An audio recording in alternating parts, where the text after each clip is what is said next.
독자 여러분, 또 다른 이야기의 문 앞에서 여러분을 맞이하게 되어 영광입니다. 이번 이야기는 눈에 보이는 힘이 아닌 보이지 않는 마음의 시면을 들여다보는 여정이 될 것입니다. 한때 친구라 불렸던 이들의 비웃음 속으로 돌아온 한 남자. 그의 지친 어깨 뒤에 숨겨진 진실은 그 누구도 상상하지 못했습니다. 인간의 가장 약한 부분을 파고드는 기술을 익힌 그의 복수는 칼이나 주먹보다 더 차갑고 더 잔혹할 것입니다. 그의 고독한 정의 구현을 함께 지켜봐 주시길 바랍니다. 국가정보원 소속 이진우 요원은 심리회복 휴가라는 명목의 고향으로 돌아왔다. 그의 마지막 임무는 중국 단둥에서 북한 보위부 요원을 장반하고 이중 간첩을 색출하는 것이었다. 임무는 성공했지만 그는 모든 것을 잃었다. 인간의 존엄성이 어떻게 파괴되는지, 정신이 어떻게 한계 너머로 내몰리는지를 가장 깊은 곳에서 목격하고 또 직접 연기해야만 했다. 그의 영혼은 너덜너덜한 걸레 조각이 되어 있었다. 고향의 버스터미널에 내린 그는 몇 년 전과 모든 것이 똑같지만 모든 것이 낯설게 느껴졌다. 그는 말수가 극도로 줄었고 몸무게는 10kg 이상 빠져 뼈대만 앙상했다. 그의 눈은 늘 어딘가 먼 곳을 응시하는 것처럼 공허했지만 그 안에서는 찰나의 순간에 상대의 모든 것을 꿰뚫어보는 무섭도록 날카로운 분석이 이루어지고 있었다. 그가 고향에 돌아온 지 며칠 지나지 않아 고등학교 동창회로부터 연락이 왔다. 그는 가고 싶지 않았지만 평범한 삶으로 복귀하라는 심리상담사의 조언을 억지로 떠올리며 약속 장소로 향했다. 시끄러운 음악과 사람들의 들뜬 목소리로 가득 찬 동네의 한 호프집. 그곳은 과거의 추억과 현재의 과시가 뒤섞인 혼란스러운 공간이었다. 진우는 그 소음 속에서 이질감을 느꼈다. 그는 마치 다른 종족의 생태를 관찰하는 학자처럼 입구에 서서 방 안의 모든 것을 조용히 훑었다. 그 중심에는 최태석이 있었다. 최태석은 학창시절부터 그의 친구였다. 지금 그는 값비싼 명품 시계와 번쩍이는 외제차, 키를 테이블 위에 자랑스럽게 올려놓고 무리의 중심에서 자신의 성공담을 떠벌리고 있었다. 그는 작은 건설회사를 운영하며 돈을 긁어 모으고 있었다. 그의 주변에는 그의 말 한마디에 과장되게 웃으며 아첨하는 몇몇 친구들이 둘러싸고 있었다. 진우의 등장을 가장 먼저 발견한 것도 태석이었다. 저거 이진우 아니야. 태석의 말에 모두의 시선이 입구로 향했다. 시끄럽던 호프집 안에 순간 어색한 정적이 흘렀다. 그들은 10년 전에 활기차고 건강했던 이진우를 기억했다. 하지만 지금 그들 앞에 서 있는 것은 마치 오랫동안 병을 앓은 환자처럼 헬쑥하고 음울한 분위기를 풍기는 낯선 남자였다. 야, 이진우 너 맞고 나와. 이게 얼마만이냐. 태석이 과장된 반가움을 연기하며 다가왔다. 그는 진우의 어깨를 툭 치며 위아래로 훑어봤다. 그의 눈빛에는 동정이 아닌 노골적인 경멸과 우월감이 서려 있었다. 세상에, 너 왜 이렇게 헬쑥해졌냐? 어디 아팠어? 군대 갔다 온 거 맞아. 무슨 군대가 사람을 이 모양으로 만들어. 진우는 아무 대답도 하지 않았다. 그저 조용히 태석을 바라볼 뿐이었다. 그의 침묵은 태석의 가학적인 쾌감을 더욱 부추겼다. 이 자식, 말도 없어졌네. 야, 앉아. 내가 술 한 잔 사줄게. 보아하니 사는 게 영 팍팍한 모양인데. 오늘 내가 거하게 쏜다. 태석은 진우를 억지로 테이블에 앉혔다. 그의 친구들도 킥킥거리며 진우를 놀려댔다. 진우는 그들의 조롱과 비웃음 속에서 조용히 그들을 분석하기 시작했다. 그는 태석의 눈을 보았다. 태석은 자신을 걱정하는 척 말하고 있었지만 그의 동공은 미세하게 확장되어 있었고 입꼬리는 0.5초간 경멸적으로 비틀렸다. 명백한 거짓과 기만. 그는 테이블 위에 외제차 키를 무의식적으로 만지작거리고 있었다. 자신의 성공에 대한 불안감과 과시욕의 표출이었다. 태석의 옆에서 가장 크게 웃고 있던 친구, 박성호. 그의 웃음소리는 다른 사람들보다 반 박자 늦었다. 그것은 진심에서 우러나온 웃음이 아니라 무리의 리더에게 동조해야 한다는 압박감에서 나온 의무적인 반응이었다. 그는 대화 내내 불안하게 다리를 떨고 있었다. 무언가를 숨기고 있거나 극심한 스트레스 상태라는 증거였다. 진우는 그들의 모든 것을 보고 있었다. 목소리의 미세한 떨림, 시선의 방향, 손가락의 움직임, 호흡의 깊이. 그의 머릿속에서는 이 모든 데이터가 조합되어 그들의 관계와 숨겨진 내면의 지도를 그려내고 있었다. 그들은 진우 앞에서 옷을 모두 벗고 서 있는 것과 같았다.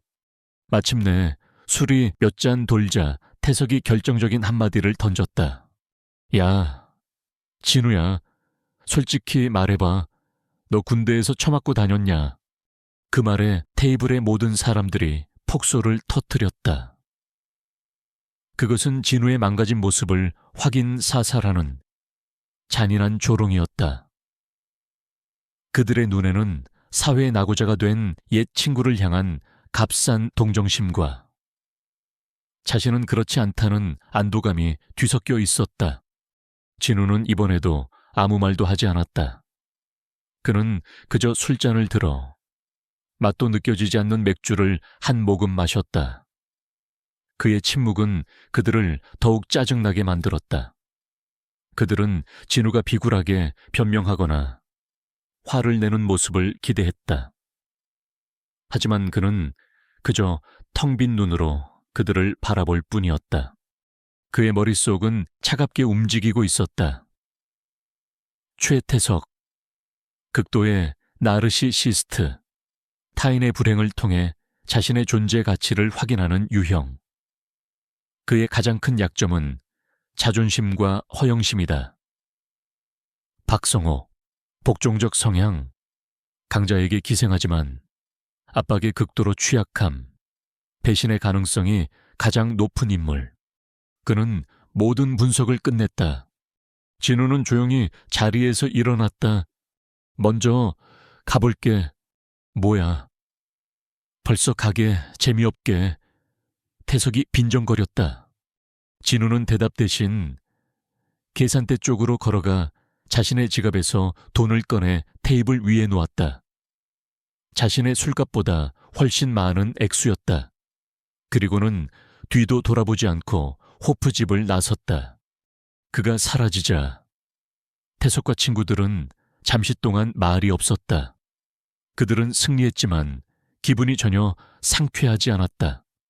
오히려 진우의 그 알 수 없는 침묵과 공허한 눈빛이 마치 자신의 속을 전부 들여다본 것 같은 불쾌한 낌새를 남겼다.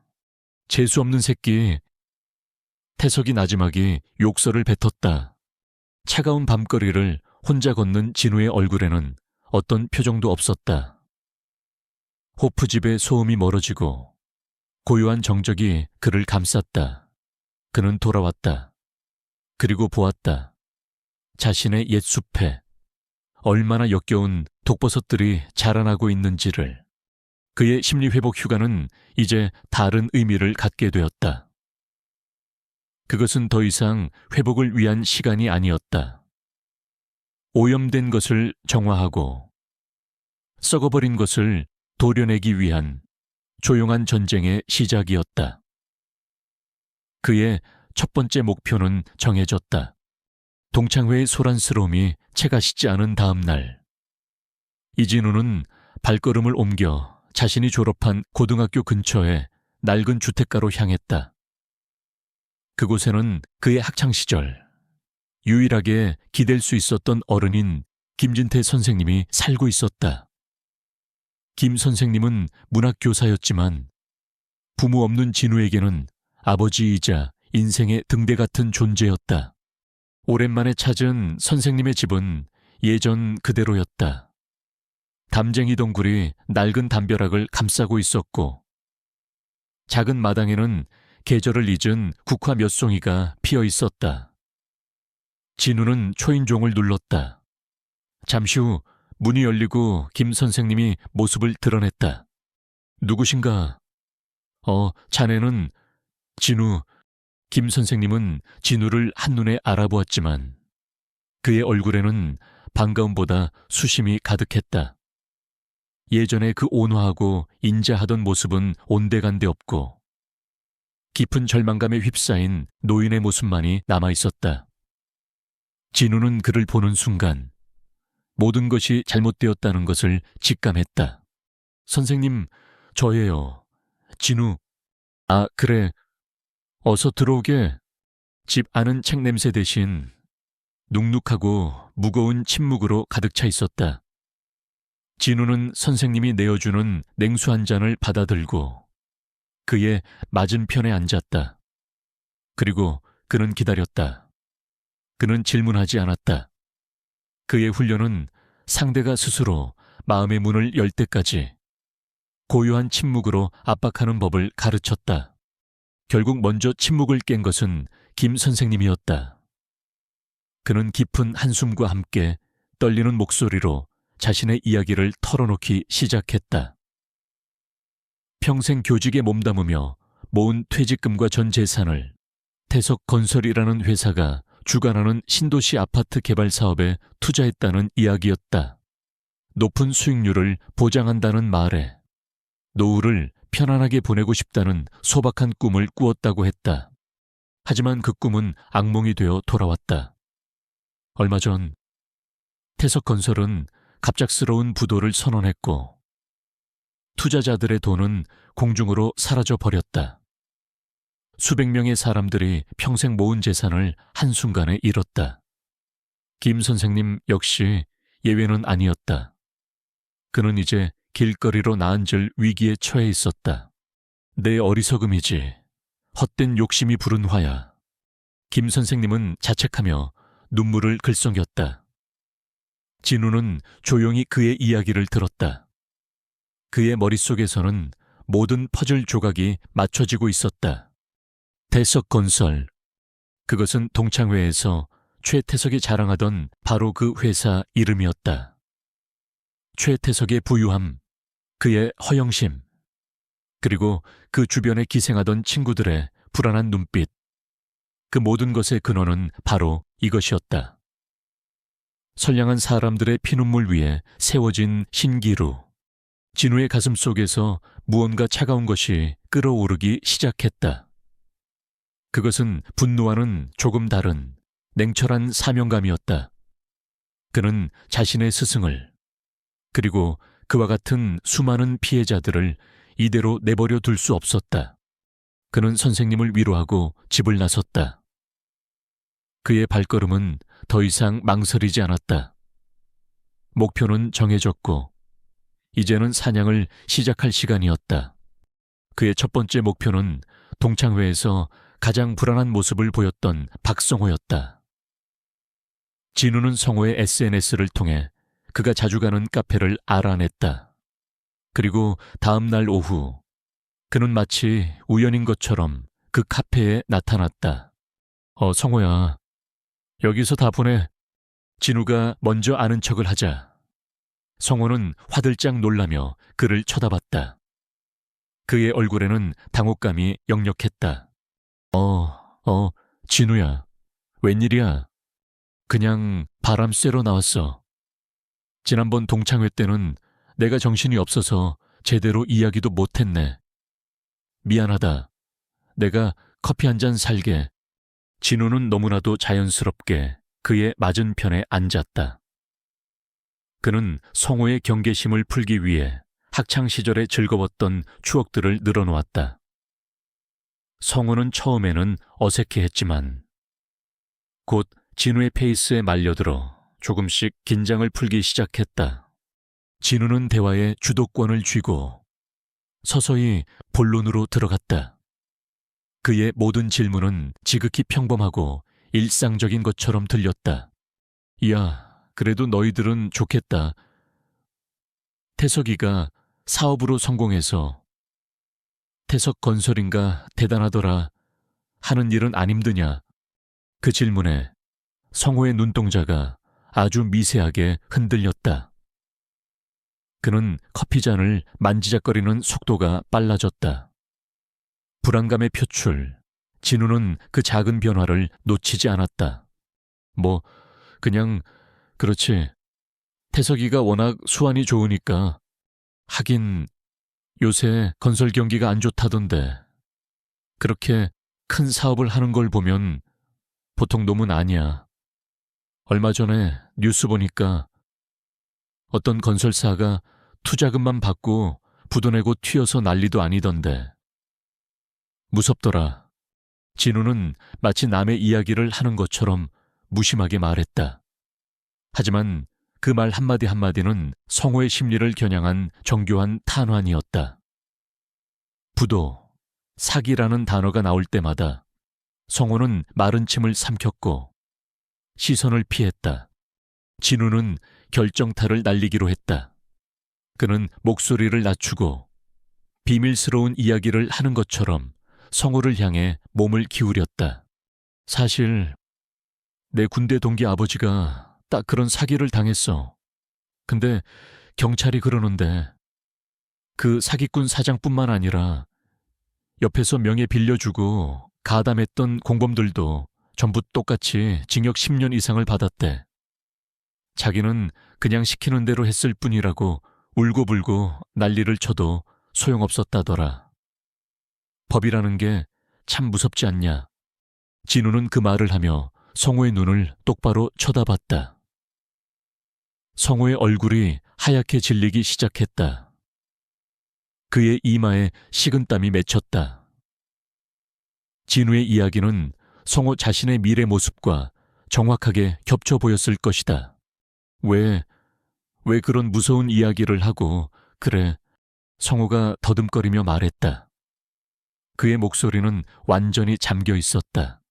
그냥 너도 태석이 밑에서 일한다고 하니까 혹시나 해서 친구 좋다는 게 뭐냐. 서로 조심시켜주고 그래야지. 진우는 부드럽게 웃었다. 하지만 그의 눈은 웃고 있지 않았다. 그의 눈은 성호의 동공, 호흡, 춤, 그리고 피부의 미세한 떨림까지 모두 읽고 있었다. 태석이가 설마 그런 짓을 할 놈은 아니야. 그래. 우리 회사는 괜찮아. 페이퍼 컴퍼니 같은 걸로 자금 돌리고 그런 거 절대 안 해. 깨끗하다고. 성호는 자신도 모르게 변명을 늘어놓고 있었다. 진우가 묻지도 않은 사실까지. 전력군 페이퍼 컴퍼니. 진우는 속으로 생각했다. 그는 자리에서 일어났다. 그래, 그럼 다행이고 아무튼 오랜만에 보니 반가웠다. 나 먼저 가볼게. 진우는 성호를 남겨두고 카페를 나섰다. 성호는 한참 동안 자리에서 꼼짝도 하지 못했다. 그는 자기가 무슨 말을 했는지조차 제대로 인지하지 못했다. 그저 진우와 대화하는 내내 숨이 막히고 심장이 조여오는 듯한 기분 나쁜 압박감을 느꼈을 뿐이다. 그는 자신이 거대한 거미줄에 걸린 한 마리 나방이 되었다는 사실을 까맣게 모르고 있었다. 진우는 거리로 나와 차가운 공기를 들이마셨다. 그의 손에는 이제 적의 가면을 벗길 첫 번째 실마리가 쥐어져 있었다. 그는 자신의 스승에게서 빼앗아간 돈이 흘러 들어갔을 그 유령 회사의 이름을 찾아낼 것이다. 그리고 그 끝에는 최태석의 추악한 얼굴이 있을 터였다. 이진우의 옥탑방은 조용한 작전 지휘소가 되어 있었다. 그는 박성호를 통해 얻어낸 페이퍼 컴퍼니라는 단서를 집요하게 파고들었다. 국정원 내부에 암호화된 채널을 통해 최소한의 지원을 요청했다. 공식적인 임무가 아니었기에 그는 자신의 신분을 노출하지 않는 선에서 오직 기본적인 데이터베이스 접근 권한만을 이용했다. 며칠간의 밤샘 작업 끝에 그는 최태석이 자금을 세탁하고 비자금을 숨기기 위해 세운 여러 개의 유령 회사 목록을 확보했다.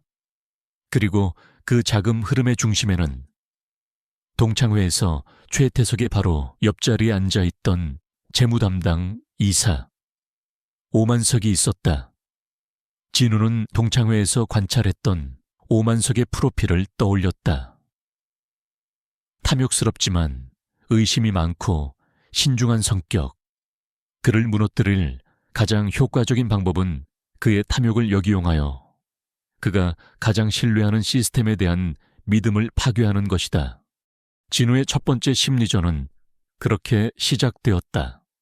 그는 자신이 확보한 자료를 바탕으로 오만석이 최태석의 자금 일부를 횡령하여 다른 차명 계좌로 빼돌리고 있는 것처럼 보이는 가짜 거래 내역서와 은행 명세서를 정교하게 위조했다.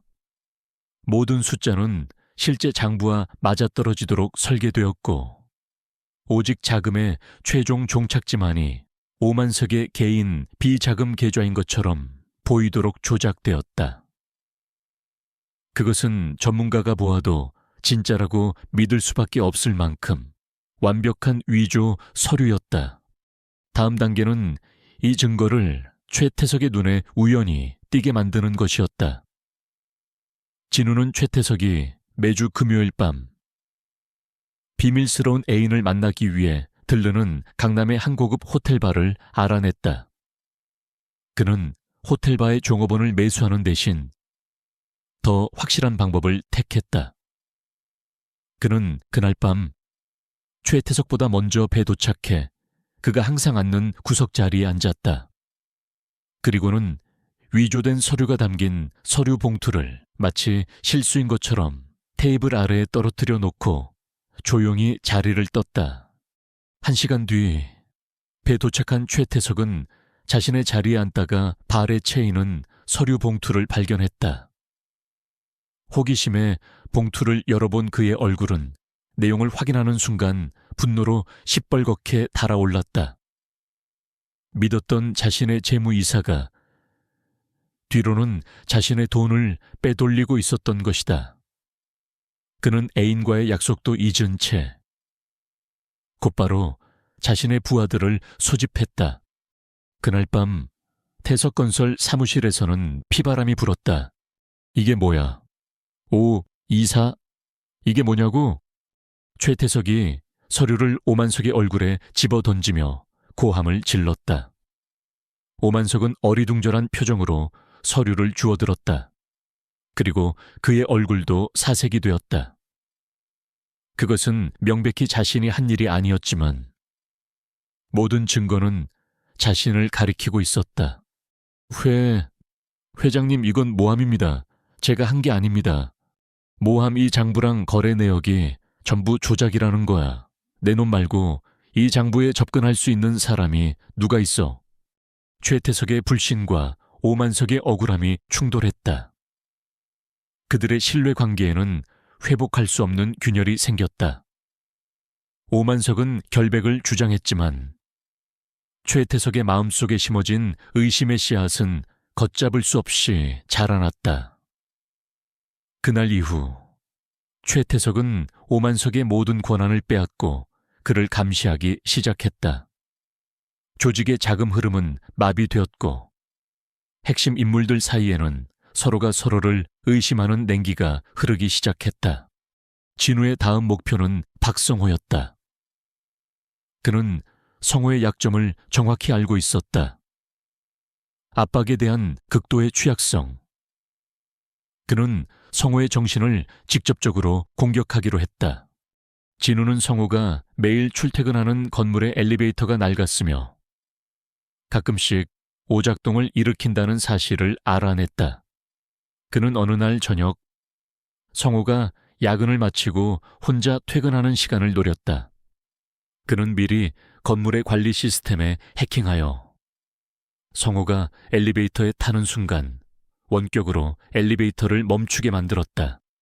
덜컹 하는 소리와 함께 엘리베이터가 7층과 8층 사이에서 멈췄다. 비상벨은 울리지 않았고 조명은 깜빡거리다 이내 꺼져버렸다. 완전한 어둠과 정적, 폐소공포증이 있던 성호는 공황 상태에 빠지기 시작했다. 바로 그때 엘리베이터의 낡은 스피커에서 지직거리는 소음과 함께 변조된 목소리가 흘러나왔다. 누구야? 성호는 비명을 질렀다. 우리는 네가 한 일을 알고 있다.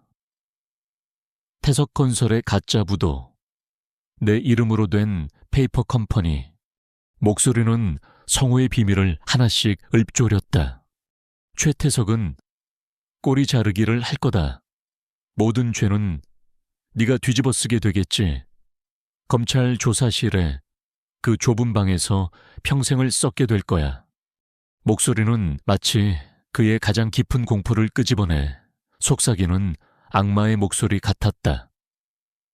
성호는 엘리베이터 문을 미친 듯이 두드리며 살려달라고 외쳤다. 10분 뒤 엘리베이터는 다시 정상적으로 작동하기 시작했다. 문이 열리자 성호는 땀과 눈물로 범벅이 된 채 완전히 넋이 나간 상태로 기어 나왔다. 그날 이후 박성호는 폐인이 되었다.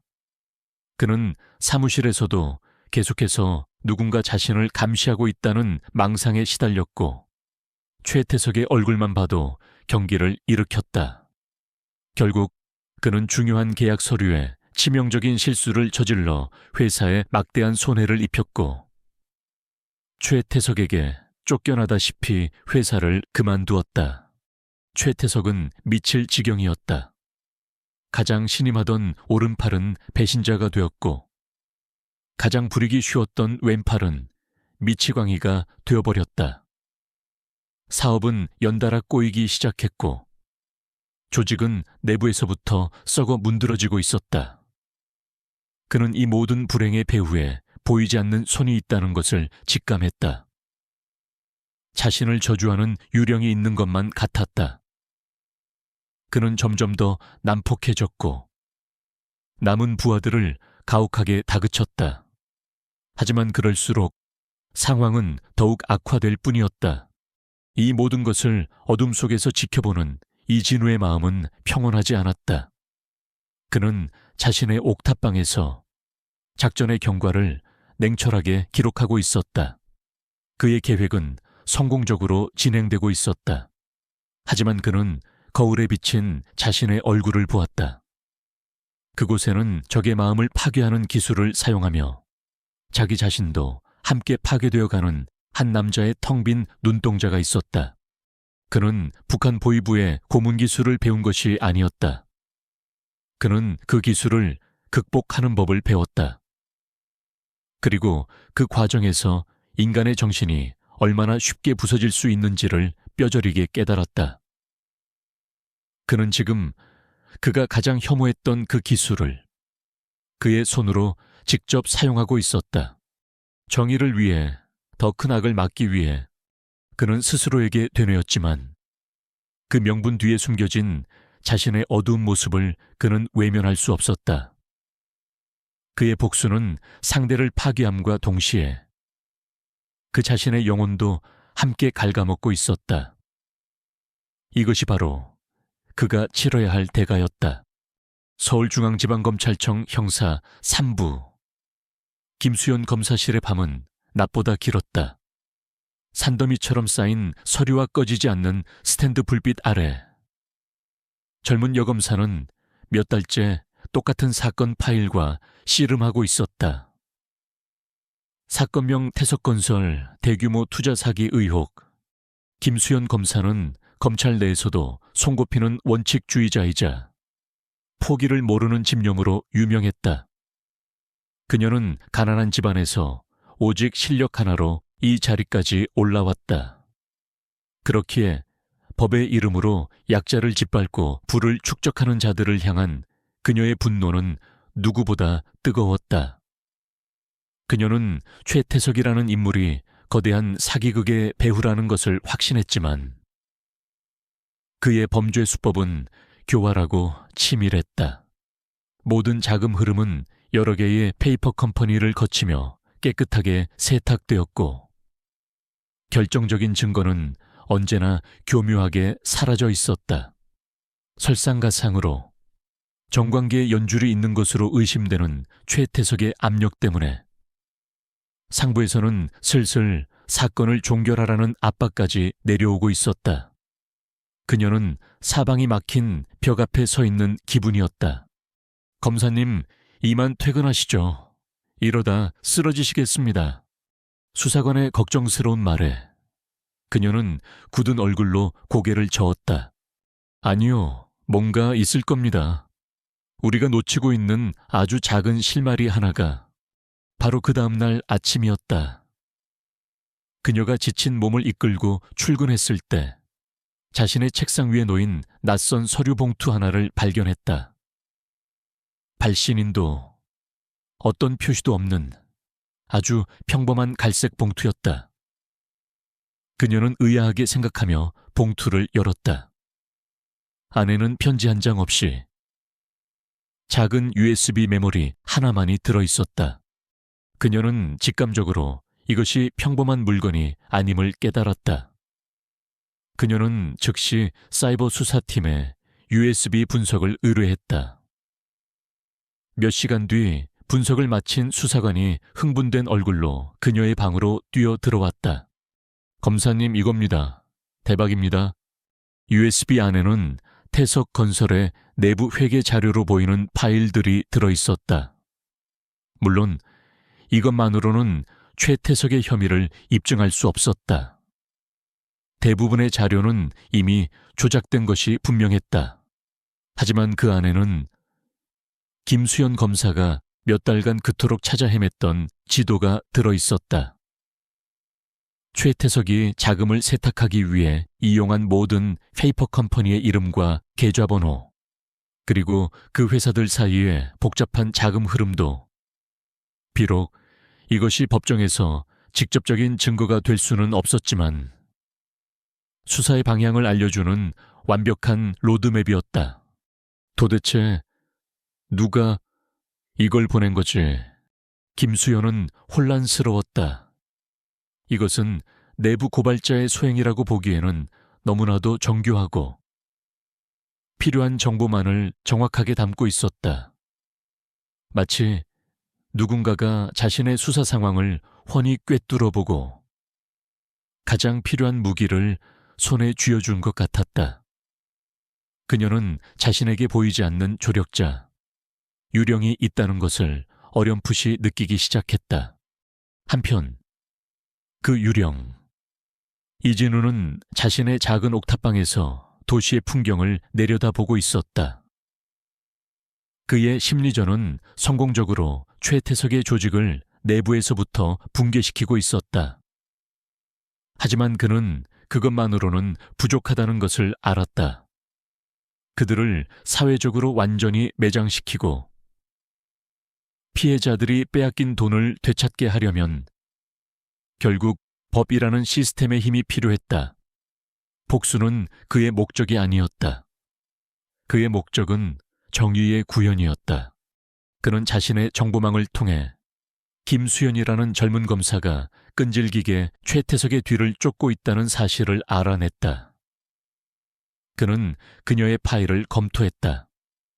깨끗한 경력, 타협을 모르는 성격, 그리고 뛰어난 능력. 그녀는 자신이 찾던 완벽한 칼이었다. 그는 자신이 어둠 속에서 수집한 정보를 빛의 세계에서 휘두를 수 있는 사람에게 전달하기로 결심했다. 그가 김수현 검색에 첫 번째 USB를 보낸 이유였다. 김수현 검사실은 활기를 되찾았다. 그녀는 익명의 제보를 통해 얻은 페이퍼 컴퍼니 목록을 바탕으로 압수수색 영장을 청구하고 관련자들을 소환하기 시작했다. 수사는 급물살을 탔고 최태석의 목을 향한 포위망은 점점 좁혀졌다. 하지만 최태석은 만만치 않았다. 그는 자신의 연주를 총동원해 수사를 방해했고 결정적인 증거인 실제 회계장부는 여전히 행방이 묘연했다. 김수현은 다시 벽에 부딪혔다. 바로 그때 그녀에게 두 번째 익명의 소포가 도착했다. 이번에도 역시 발신인은 없었다. 소포 안에는 낡은 열쇠 하나와 주소가 적힌 쪽지 한 장이 전부였다. 경기도 광주시 XX 창고. 당신이 찾는 모든 것이 여기에. 김수현은 딜레마에 빠졌다. 익명의 제보자가 보낸 열쇠 하나만을 가지고 압수수색 영장을 청구하는 것은 불가능에 가까웠다. 함정일 가능성도 배제할 수 없었다. 하지만 그녀는 이 유령을 믿어보기로 했다. 그녀는 자신의 직을 걸고 신빙성 있는 제보라는 명목을 내세워 판사를 설득했고 마침내 극적으로 영장을 발부받았다. 그날 밤 김수현은 수사관들과 함께 쪽지에 적힌 창고로 향했다. 낡고 거대한 창고는 굳게 잠겨 있었다. 그녀가 떨리는 손으로 소포에 담겨있던 열쇠를 자물쇠에 꽂고 돌리자 철컥하는 소리와 함께 육중한 문이 열렸다. 창고 안은 먼지로 가득했지만 한쪽 구석에 거대한 금고가 놓여 있었다. 수사관들이 장비를 동원해 금고를 열자 그 안에서 마침내 그들이 찾던 모든 것이 쏟아져 나왔다.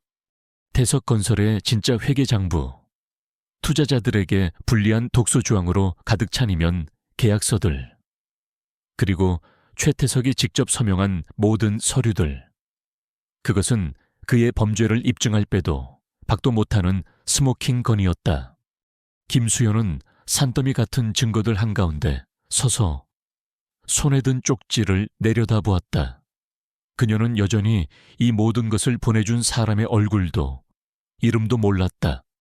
하지만 그녀는 알 수 있었다. 이 보이지 않는 조력자는 자신과 같은 목표를 가지고 자신과는 다른 방식으로 싸우고 있는 외로운 투사라는 것을. 그녀는 더 이상 혼자가 아니었다. 그녀는 이제 법의 이름으로 최태석의 숨통을 끊을 가장 강력한 무기를 손에 넣었다. 어둠 속의 수사관이 빛의 수사관에게 건네준 정의의 칼이었다. 최태석의 세상은 소리 없이 하지만 아주 빠르게 무너져 내리고 있었다. 시작은 서울중앙지검에서 날아온 차가운 출석 요구서 한 장이었다. 그는 처음에는 코웃음을 쳤다. 언제나처럼 그의 비싼 변호사 군단과 보이지 않는 연줄이 모든 것을 막아줄 것이라고 믿어 의심치 않았다.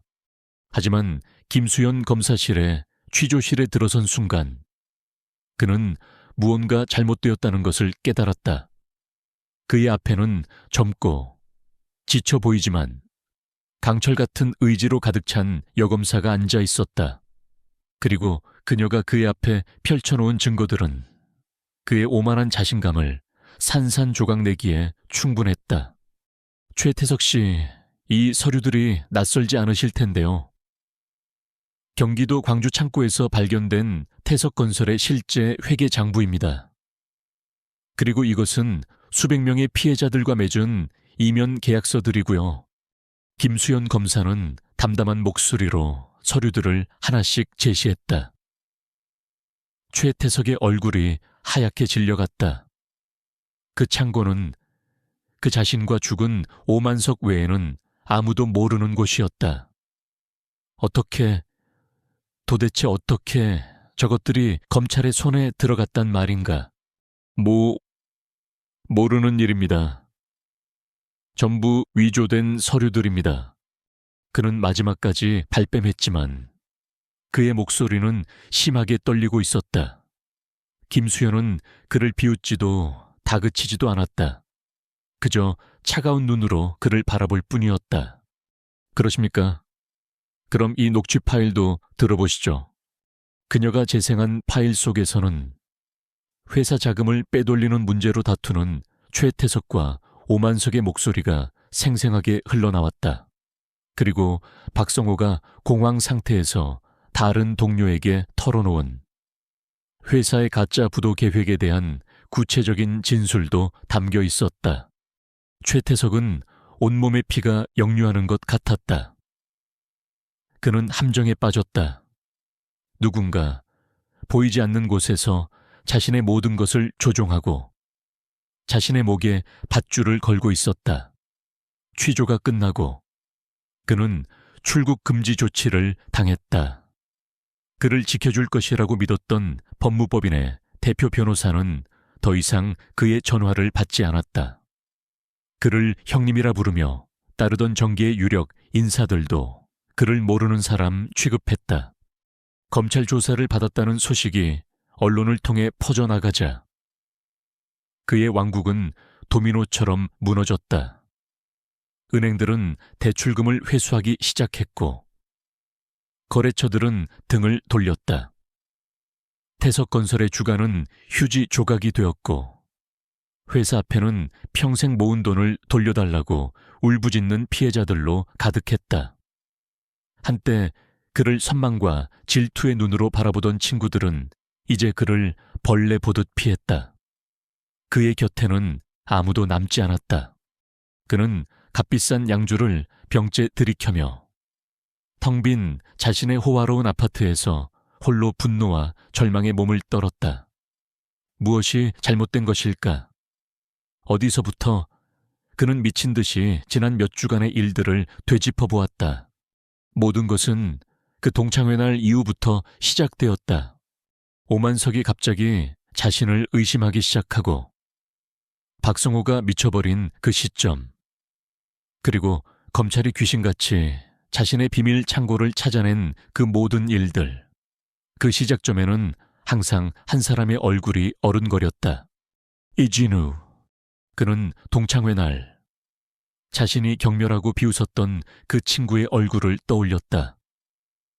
피죽도 못 얻어먹은 것처럼 헬쑥한 얼굴, 세상 모든 것에 무심한 듯한 그 공허한 눈빛. 그때는 그저 사회 부적응자의 초라한 모습이라고 생각했다. 하지만 이제 와서 돌이켜보니 그 눈빛은 공허한 것이 아니었다. 그것은 자신의 모든 것을 꿰뚫어 보고 분석하고 판단하는 해부학자의 눈빛이었다.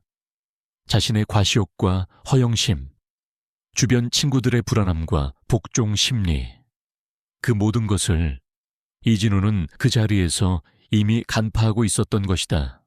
설마, 아니야, 말도 안 돼. 최태석은 고개를 저었다. 그저 군대에서 처맞고 다닌 게 분명한 인생의 패배자일 뿐인 이진우가 이 모든 일을 꾸몄다는 것을 인정할 수 없었다. 하지만 퍼즐 조각들은 너무나도 명확하게 하나의 그림을 가리키고 있었다. 자신을 파멸시킨 유령의 정체. 그것은 바로 이진우였다. 그를 비웃었던 자신의 오만함이 잠자는 호랑이의 꼬리를 밟은 것이었다. 그의 절망은 이내 걷잡을 수 없는 분노와 광기로 변해갔다. 이대로 무너질 수는 없었다. 모든 것을 잃었지만 이대로 감옥에 끌려 들어갈 수는 없었다. 그는 이 모든 것을 시작한 그놈, 이진우를 자신의 손으로 끝장내야만 했다. 그놈의 정체를 밝혀내고 그놈이 자신과 똑같은 절망의 나락으로 떨어지는 것을 봐야만 했다. 그는 남은 돈을 총동원해 흥신소를 고용했다. 이진우의 행방을 찾기 시작했다. 하지만 이진우는 처음부터 존재하지 않았던 사람처럼 서울 시내에서 모든 흔적을 감춘 상태였다. 며칠간의 수색 끝에 흥신소로부터 연락이 왔다. 이진우가 머무는 것으로 추정되는 장소를 찾아냈다는 것이었다. 그가 살고 있는 곳은 그의 초라한 행색과 어울리는 낡은 다세대 주택의 옥탑방이었다. 최태석은 차를 몰아 그곳으로 향했다. 그는 차 안에서 옥탑방의 작은 창문이 꺼질 때까지 몇 시간을 기다렸다.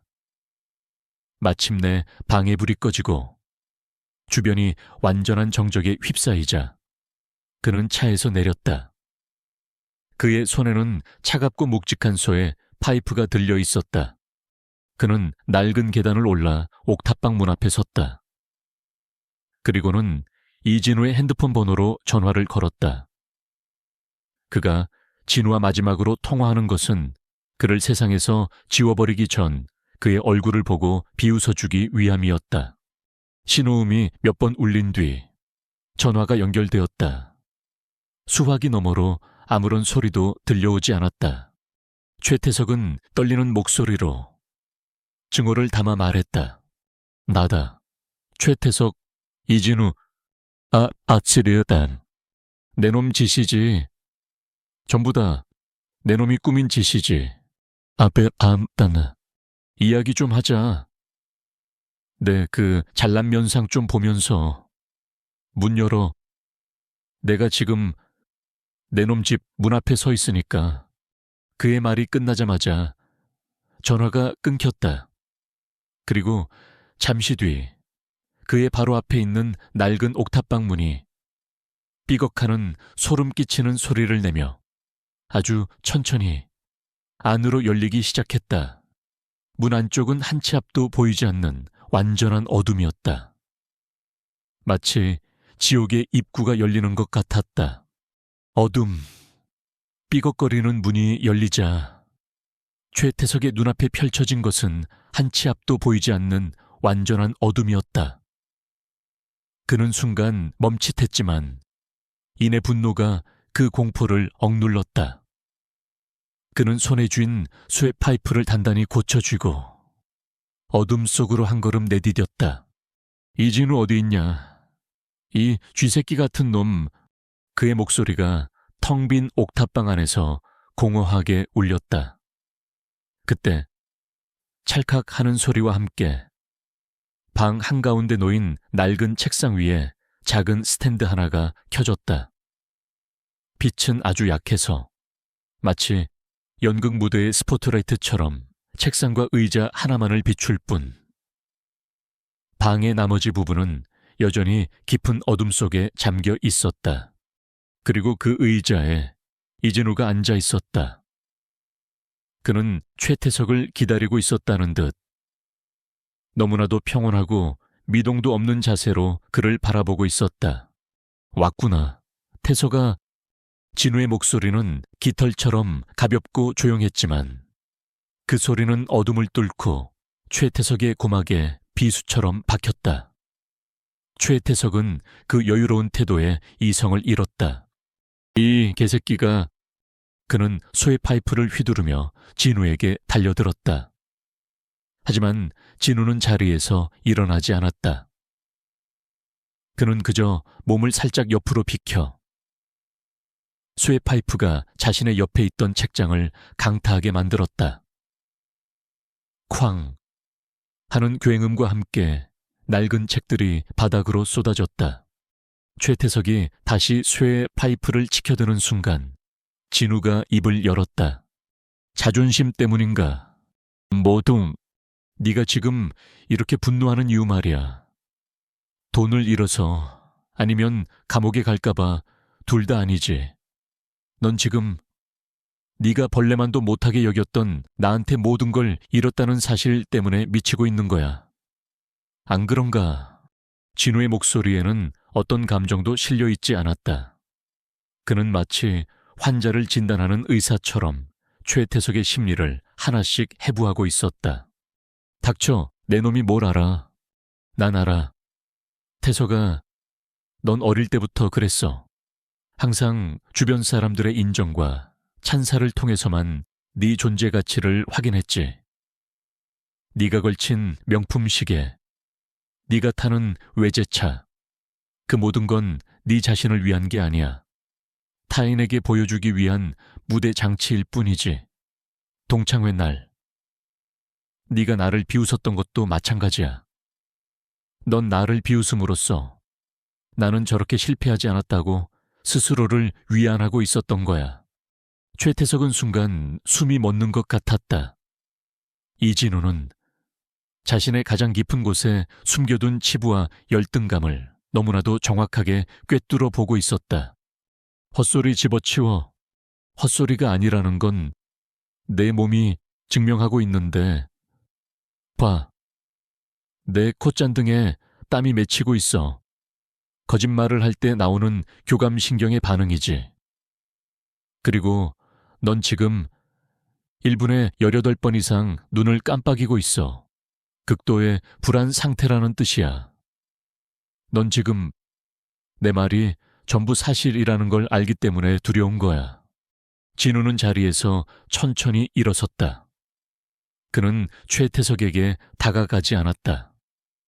그저 스탠드 불빛 아래 서서 그를 지그시 바라볼 뿐이었다. 왜 그랬어? 태석아, 그는 다시 물었다. 이번에는 마치 어린아이에게 묻는 것처럼 부드러운 목소리였다. 하지만 그 부드러움은 더 큰 공포가 되어 최태석을 옥죄었다. 이것은 신문이었다. 총도 칼도 없는 오직 말과 눈빛만으로 상대의 영혼을 파괴하는 그가 북에서 배운 기술이었다. 김진태 선생님 말이야. 그분은 네게도 스승이었잖아. 학창시절 네가 사고 쳤을 때 유일하게 널 믿고 감싸주셨던 분 아니었나. 그분의 평생이 담긴 퇴직금이 네가 타고 다니는 그 차보다 가치가 없었나. 그건 사업을 하다 보면 어쩔 수 없는 일이라고. 진우의 목소리가 순간 날카로워졌다. 그럼 박성호는 네 옆에서 개처럼 충성하던 그 친구는 왜 정신병원에 처박히게 만들었지? 오만석은 10년 넘게 네 뒤를 봐주던 그 동업자는 왜 배신자로 만들었나? 그것도 어쩔 수 없는 일이었나? 진우는 한 걸음 최태석에게 다가갔다. 최태석은 저도 모르게 한 걸음 뒤로 물러났다. 쇠 파이프를 쥔 그의 손이 축축하게 젖어 있었다. 넌 항상 그랬어. 모든 책임을 다른 사람에게 떠넘겼지. 내 성공은 네 덕이고 내 실패는 남의 탓이었어. 넌 단 한 번도 네 자신의 진짜 모습을 마주한 적이 없어.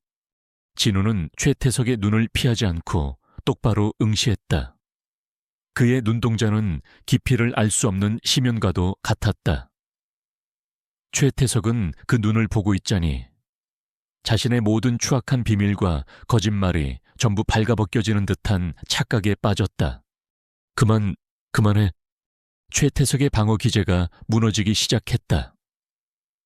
그의 분노는 사라지고 그 자리에 있던 것은 오직 벌거벗은 공포뿐이었다. 그는 쇠 파이프를 바닥에 떨어뜨렸다. 쨍그랑 하는 소리가 텅 빈 방을 울렸다. 이제 말해봐. 태석아. 진우의 목소리가 어둠 속에서 다시 울렸다. 진짜 이유가 뭐지? 단순히 돈 때문에 벌인 일은 아니잖아. 네가 감추고 있는 진짜 비밀. 그것 때문에 너는 이 모든 사기극을 벌여야만 했어. 그게 뭐지? 진우는 최태석의 미세한 표정 변화를 놓치지 않았다. 진짜 비밀이라는 단어가 나왔을 때 최태석의 턱 근육이 경직되고 호흡이 얕아졌다. 무언가 있었다. 단순한 사기 사건 이상의 더 어둡고 추악한 무언가가. 진우는 마지막 압박을 가했다. 그는 최태석의 바로 앞까지 다가가 그의 귓게 속삭였다. 북에서 배운 인간의 의식 밑바닥에 숨겨진 공포를 자극하는 특정 음역대의 목소리였다. 3년 전 태석건설의 제2공사 현장. 추락 사고가 있었지. 사망한 인부 김철민 씨. 그의 유가족에게 거액의 합의금을 주고 사건을 덮었어. 하지만 그건 단순한 안전사고가 아니었지. 안 그런가? 최태석의 온몸이 경직되었다. 그의 눈동자가 미친 듯이 흔들렸다. 이진우는 모든 것을 알고 있었다. 마침내 최태석의 마지막 이성이 끊어졌다. 그는 어린아이처럼 바닥에 주저앉아 울부짖기 시작했다. 그것은 억울함이나 분노의 울음이 아니었다. 모든 것이 끝났다는 것을 인정한 한 인간의 완전한 파괴를 알리는 절규였다. 그래, 맞아. 사고가 아니었어. 그 자식이 우리 부실 공사를 눈치채고 협박했어. 돈을 주지 않으면 모든 걸 언론에 폭로하겠다고. 그래서 말다툼을 하다가 내가 그를 밀어버렸어. 모든 것이 쏟아져 나왔다.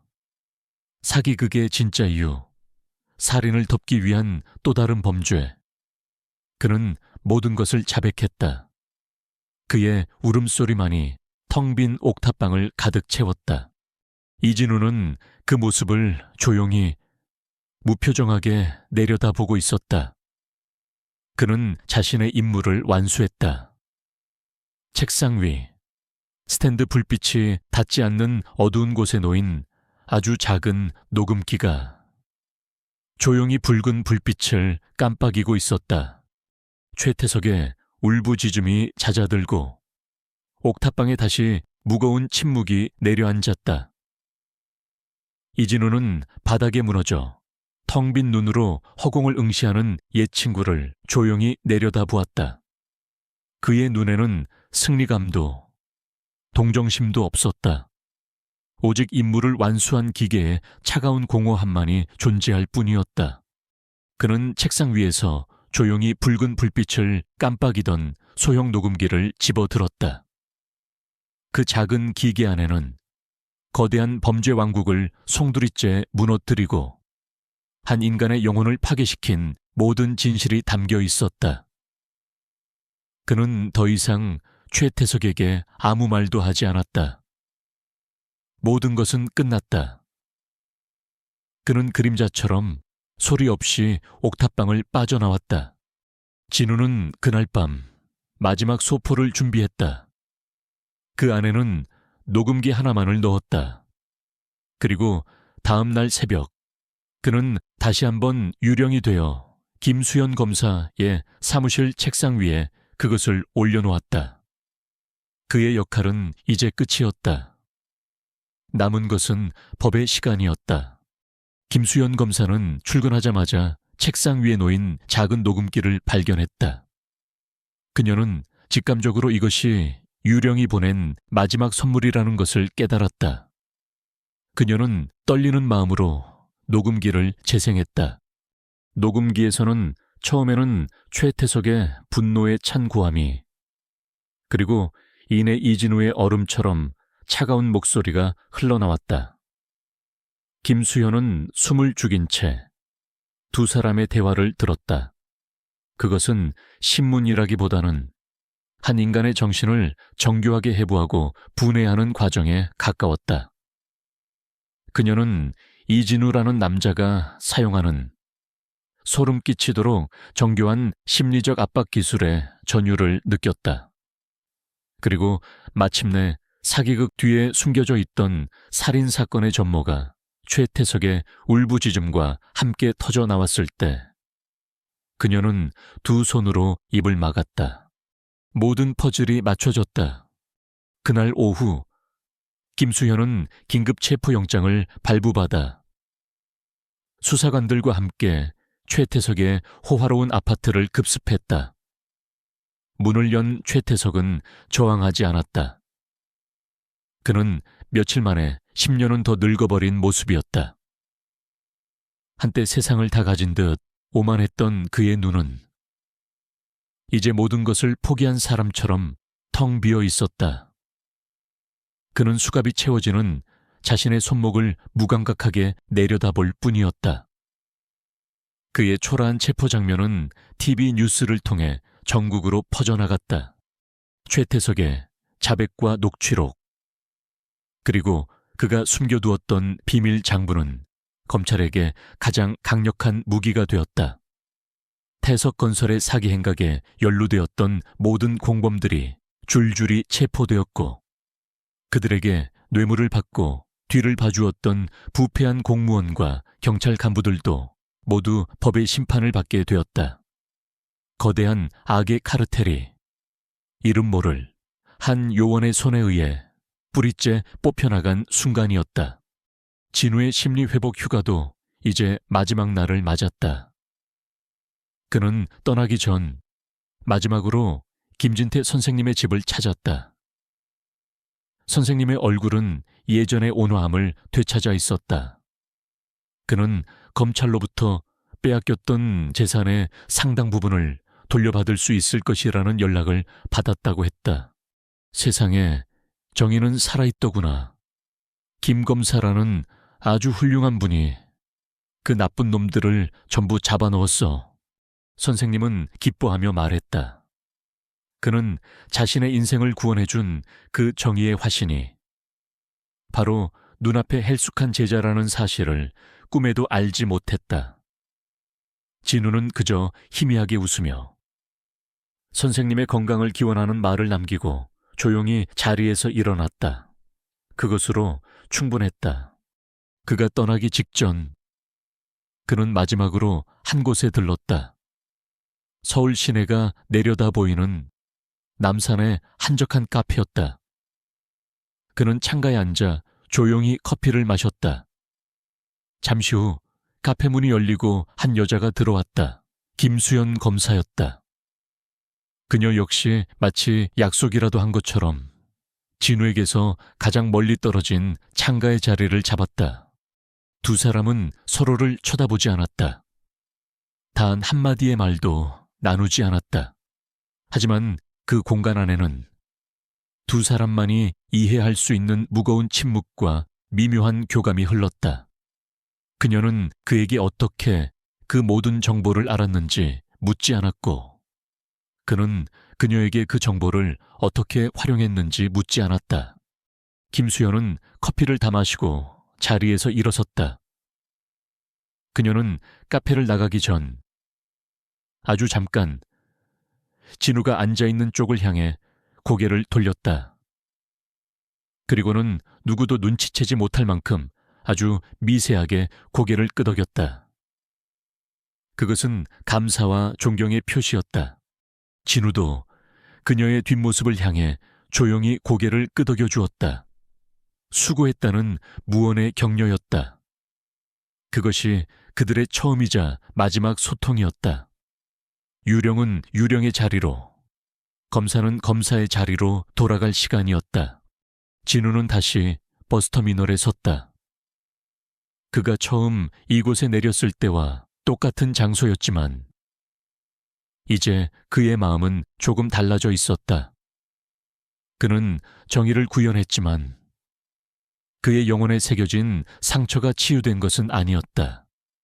그는 자신의 임무를 완수하기 위해 자신이 가장 혐오하는 방식의 괴물이 되어야만 했다. 정의는 그에게도 값비싼 대가를 요구했다. 그는 버스에 올라탔다. 버스는 그가 떠나왔던 국정원의 회색 건물과 그의 고독한 방이 기다리는 곳을 향해 출발했다. 그는 창밖으로 멀어지는 서울의 불빛을 바라보았다. 그는 다시 그림자 속으로 돌아가고 있었다. 사람들의 기억 속에서는 잊히겠지만 그가 남긴 정의의 흔적은 그가 지켜낸 세상에 영원히 살아 숨 쉴 것이다. 그는 이름 없는 요원이었고 그것이 그의 숙명이자 그의 유일한 자부심이었다. 한편의 이야기가 막을 내렸습니다. 보이지 않는 전쟁터에서 보이지 않는 기술로 싸워야 했던 한 남자의 고독한 여정을 함께해 주신 독자 여러분께 깊은 감사를 드립니다. 이진우 요원의 이야기는 우리에게 정의란 무엇이며 그 정의를 실현하기 위해 때로는 얼마나 큰 대가를 치러야 하는지에 대해 질문을 던집니다. 우리가 사는 이 평화로운 세상은 어쩌면 수많은 이진우들의 보이지 않는 헌신과 희생 위에 서 있는지도 모릅니다. 그들은 자신의 이름과 명예, 심지어 영혼까지 바쳐가며 우리가 모르는 위협과 싸우고 있을 것입니다. 이 이야기를 통해 그들의 고독한 무게를 잠시나마 함께 느끼고 우리가 당연하게 여기는 것들의 소중함을 다시 한번 생각해 볼 수 있는 기회가 되었기를 바랍니다. 부디 여러분의 삶은 이진우의 삶과 달리 따뜻한 햇살과 행복한 웃음으로 가득하기를 진심으로 기원합니다. 다시 한번 끝까지 함께 해주셔서 감사합니다.